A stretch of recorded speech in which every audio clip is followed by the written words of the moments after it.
Have you ever heard of mistake proofing or Poka Yoke? It's a basic concept of lean and the Toyota production system.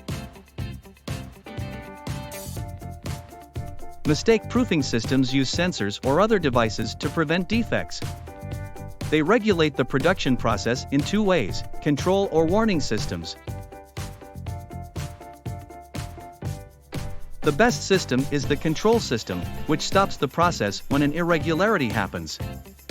This is not operator dependent, unlike the warning system.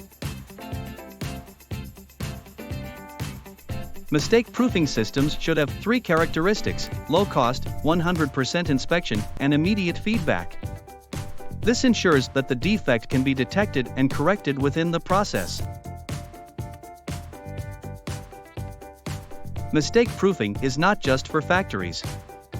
It can be applied in medical facilities, offices, and other industries.